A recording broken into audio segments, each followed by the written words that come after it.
গণ অভ্যুত্থানটি একটি ফ্যাসিবাদী শাসনের বিদায় করেছে, কোনো নির্বাচনের জন্য গণ অভ্যুত্থান হয়নি। কাজে আপনি নির্বাচনের বাহানা তুলবেন এবং নির্বাচনের পরিবেশ তৈরি করার জন্য চাপ দিবেন, এটিরও কোনো প্রয়োজন এখানে নেই।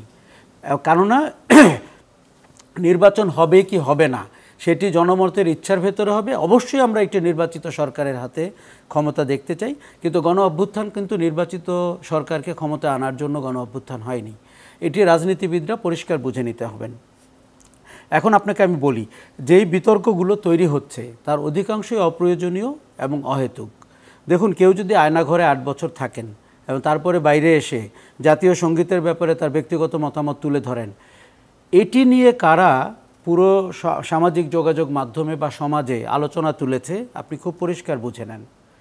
যারা অন্য কোনোভাবে সারফেসড হতে পারছিলেন না, যারা ফ্যাসিবাদী শাসনের সক্রিয় এবং পরোক্ষ অংশীদার, তারা কিন্তু জাতীয় সঙ্গীতকে নিয়ে বাজারে নেমেছেন।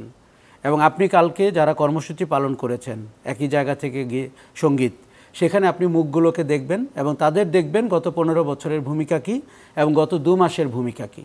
তাহলে আপনি বুঝে যাবেন জাতীয় সঙ্গীত হচ্ছে তার সর্বশেষ চেষ্টা ফিরে আসার। এর আগে বিহারি হিসাবে ফিরে এসছে, ডাকাত হিসাবে ফিরে এসছে, ডাক্তার হিসাবে ফিরে এসছে, বিভিন্ন চরিত্র। আগামীতে দুর্গা হিসাবেও ফিরে আসবে। আপনাকে আমি এখন আগাম বলে গেলাম। আচ্ছা, এই ফিরে আসা আপনি কি করে বন্ধ করবেন? আমাদের মাঠে যে ঐক্য হয়েছে, দল ও মত নির্বিশেষে, ছাত্র শিক্ষক নির্বিশেষে, যে আমরা ফ্যাসিবাদী শেখ হাসিনার পতন চেয়েছি, গণভবনের পারলে প্রতিটা ইট সেদিন খুলে নেওয়ার চেষ্টা হয়েছে। এটি ঘৃণা ভরে। ওই ইট দিয়ে সে বাড়ি বানাবে তা কিন্তু না। ওই ইট হচ্ছে তার ঘৃণার প্রতীক, যে আমরা যাকে ঘৃণা করতাম তিনি পালিয়ে গেছেন। আচ্ছা, তার মানে মাঠে এই ঐক্য রাখতে হবে। দেখুন, বিতর্ক থাকতে পারে, আপনার ভিন্নতা থাকতে পারে, কিন্তু তাতে যেন বিভক্তি না আসে, তাতে যেন ঐক্যের কোনো ফাটল না ধরে। গত সরকারটি আমাদের এখনও মাথায় রয়েছে, তারা কি করে বিভাজনের রাজনীতিটি করেছেন, ক্ষমতায় থেকে বিভাজন করেছেন।